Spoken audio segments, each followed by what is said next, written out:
one of or the second issue we wanted to look at was the Afrobarometer. Even though we have a whole organization that tends to put together this Afrobarometer, it's just a survey on related matters of the economy, the constitution, governance, the political atmosphere, asking ordinary citizens of Africa what they think. And CDD Ghana is always the mainstay for putting together this survey for Ghana. And it indicated that Ghanaians think infrastructure and roads should be the main priorities for government this year, and I'm sure subsequently the next 12 months.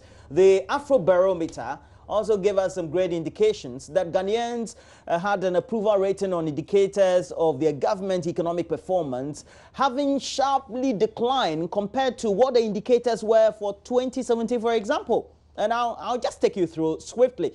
For most important problems, they said the respondents were asked, in your opinion, what are the most important problems facing Ghana that government should address? And the respondent could give up to 3 answers. So let's go up. You get to find that the problems they enumerated were in these percentages. For infrastructure and roads, 26% said there were problems in infrastructure and roads, 19% subsequently, and 14% in that order.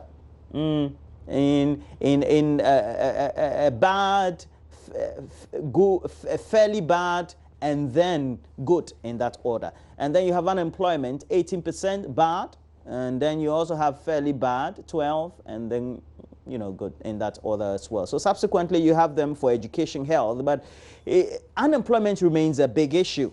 And it's all because of these related subject of how it's linked to not only the educational sector, but also the management of the economy, where we have those 8, 6, and 5% subsequently. Let's go up. Let's go up. And you get to find in 2019, infrastructure and roads dominated, but unemployment by 2017 was 26%. And in 2014, economic management got a rating of 18%. Well, it looks like we've not been doing too well subsequently. But let's come back to the table. And I'm sure all of us at least have had a glance of what the Afrobarometer says. And it kind of dovetails into what the general conversations had been prior to its convening, so to speak, or organizing or putting together this. If you go through and what the sentiments were, which ones to you were more prominent? And that looked like they synced with what the general conversations were. You know, in a lot of ways, I know that some people have quibbled with the methodology, etc., of the Afrobarometer report. But I tell you that if you take anecdotal evidence and you walk down the street, the street in front of this studio, and you ask people, the issues are almost self-evident. And that I don't really see, for me, all the reports, the results they're getting make sense to me. I'll give an example. Roads. Roads are one issue that runs through everybody's life. If you have bad roads, you have expensive food. If I'm a farmer, I have my produce rotting at the farm because I can't get a road there, or the truck that is bringing my produce broke down on a road that was flooded and tarred, and I lost money, right? And if I'm a business person, it runs over and over. So are we surprised that roads are critical, especially that in this dispensation, we seem to have spent much less fixing the roads. So it's not surprising.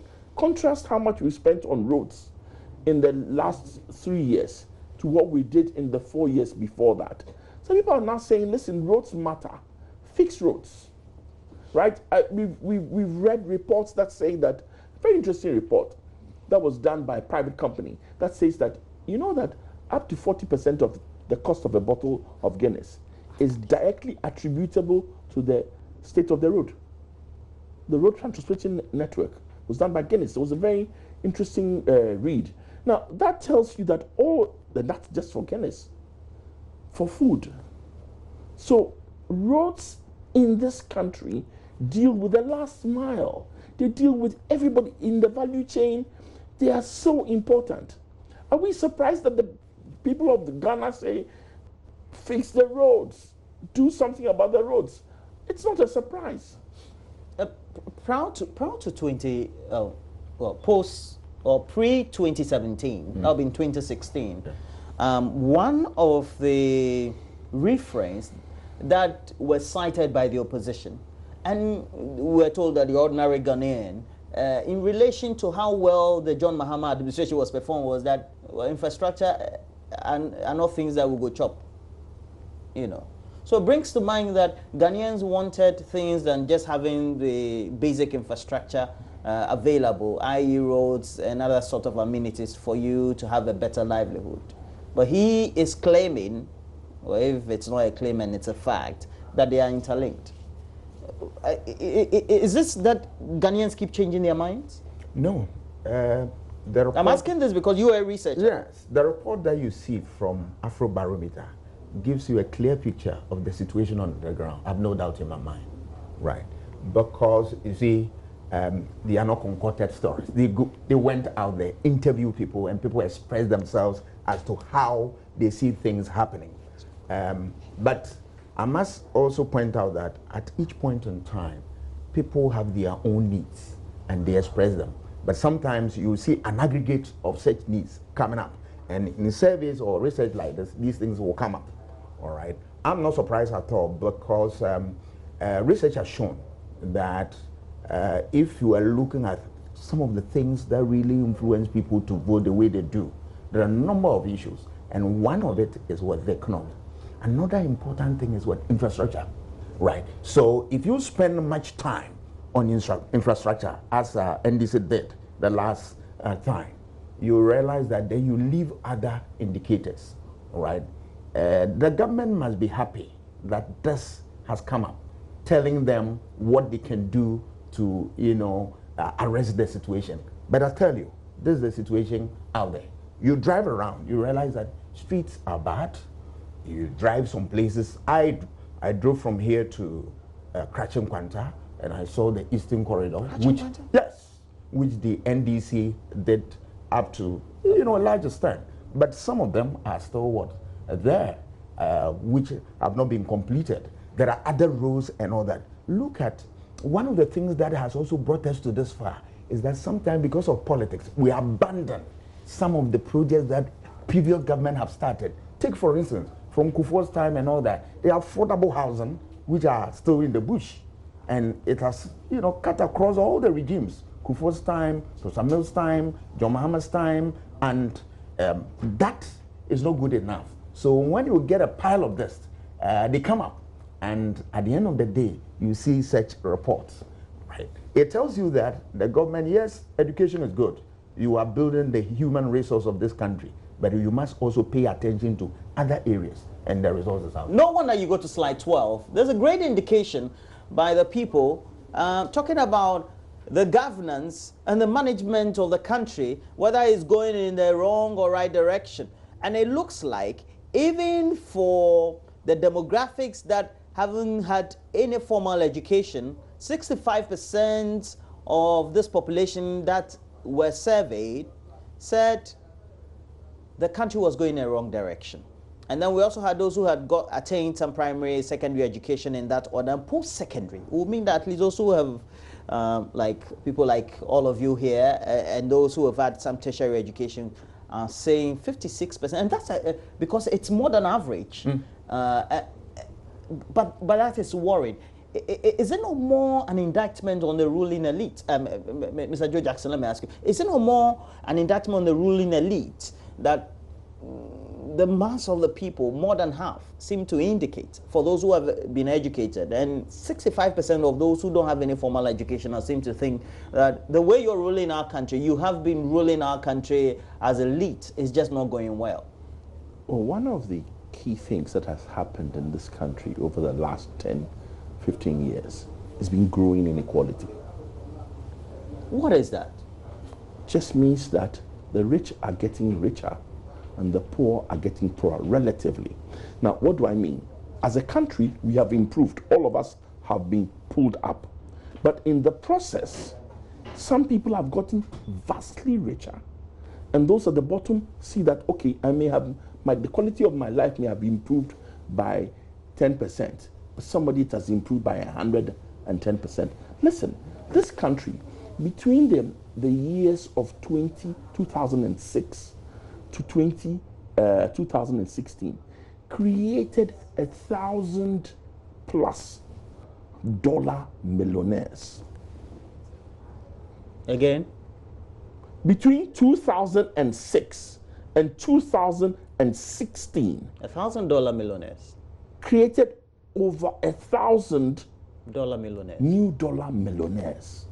Of course, maybe if I was earning $10 a day, I have now jumped to $50.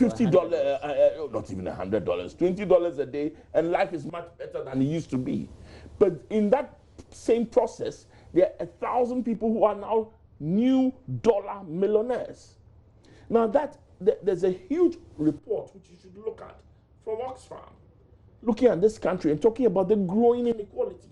And the Afrobarometer report bears it out. You see, think about it. People who are older, who have benefited from the largesse of this country, people who are better educated, who have benefited from the largesse of this country, people who are saying, and think about it, this is a country also with some definite gender imbalance. So you find what's happening. Younger people, less educated people, and women are saying that life is hard. The people who have benefited and have enjoyed the if you like the national cake and taking more than their fair share of the national cake, people who are better educated, men, older people, are saying it's not too bad. But those at the bottom are saying life is hard. How do we improve it looks like the widening inequality gap? Because even you who is educated, you would do some work. Ideally, you are an average middle income person. And in our context, you are an average lower middle income person. Okay. You would say that if you compare yourself to those you see who have moved out of your bracket, the inequality gap is still vast. And it would give an indication that even those below you will feel it further. How do we bridge that gap in your estimation? Yeah, inequality has been a problem since time of independence. And we accept that we have not made conscious efforts to deal with the issues head on. If we want to tackle this, we can do that. If you look at a lot of people that we train in the universities and other places, they have no jobs. If you're listening to, this NAPCO project and all that, it's a good one. That's employs some people, but it provides temporary employment. But if we want to go into that issue of employment, we have to deal with that. You train people, you educate them, they need to get jobs. And once they get jobs, they will be able to fend for themselves. Not only that, we should be able to also prepare those at the grassroots and then bring them along. Once you do that, introduce certain policies, programs for them. Once you're able to get them right, everybody will be in line. And at the end of the day, we'll be able to work towards dealing with this problem. It's not easy to handle it, but we should make a conscious effort to be able to deal with it so that in no time, there will not be that widening of the gap so as to create all manner of problems for this nation. Because one of the things that pose a threat to this state is when you have a large army of youth who are disgruntled, who don't have resources, whose hopes are dashed, then you have a problem. I'm not saying that is the situation now, but I'm saying that the state must make conscious effort that we don't get there, and then we arrest whatever the situation is. And I think that from somebody who is coming from anthropological, socio-political angle, that is key, because then it also has a certain influence on security as well. But if the gap is widening, it means that those who are deprived of basic necessities would have none at all. And this is indicated in the report. So you go up, you find out that basic necessities that you find replicated in numbers in those who have gotten a bigger share of the national cake, but for in a smaller bracket, would not have the things that they need. Is it a matter of wrong policy initiatives, formulation, direction, or implementation? Let me tell you one area we failed, coming from the economy side of the economy of finance. We've taken the easy way out in collecting taxes. We've come back to this point. We've taken the easy way out, and we are collecting more and more all the time. Every time there's a significant jump in the tax, the revenue, it comes from indirect taxes. Indirect taxes hit poorer people harder than they hit wealthier people. It's very simple. Look at the recent top tax. Who does it hit hard? The guy at the bottom, or forgive me, somebody in my position? Right? When we talk about fuel, who does it hit harder if there's an increase in fuel and transportation costs? We talk about the and it goes on and on. How do we cure that? We've got to get more creative in collecting taxes. You've got to collect more property taxes. You've got to go directly and to individuals who are wealthy and collect more tax. You cannot go through this process by using a scattergun approach. And so what has happened is that look critically at our jumps in tax collection over the last 3 years. Do we need to collect more tax? Yes. How have we done that? By hitting those at the bottom relatively harder than we've hit those at the top. Are we then surprised that they are crying foul and saying the economy is moving in the wrong direction, I'm not getting the basic necessities? That's the truth. One thing that is important, and this that's your last contribution, is the making it participatory and trying to find out, is it that those who are implementing policy just don't find out enough from citizens what they want before they start their policy implementation? They do. For policymakers, they always go to the ground, they do. But sometimes there's always a disconnect. And that is why governance is supposed to make life better. So you should be able, once you implement a policy, you follow through and see whether you're yielding the results that you want. If you don't get the results, you put in extra measures to be able to handle the situation. One of the problems that have bedeviled this country is that we have relied so much on primary products, right? The people that you see who are disgruntled and all that, and they don't have jobs, you can get them on board when you're able to put value on the raw materials that you send. That you can employ a lot of people in the system and let them work. Well, great conversation takes us ongoing, and to keep your discussion platforms quite busy on what you also think about what the content of this Afrobarometer report is. You know, initially it was just a general conversation about how governance structure is, etc., whether Ghanaians were happy or not. But this one dealt with the related issues. And we're grateful that we had the two of you in the studio. Joe Jackson helping me with the discussion as well. Thank you very much. Dr. Kwame Asasante is also with the Political Science Department, senior lecturer, helping us do the discussions. Thank you, the two of you. And I wish you all the best for the day. And we would also wish the workers in that building that caught fire of the GRA some best of the day, because according to a statement released by the Ghana Revenue Authority, individuals and organizations who want to have some engagement with the GRA office usually will do that with that branch, would have to go to the next one.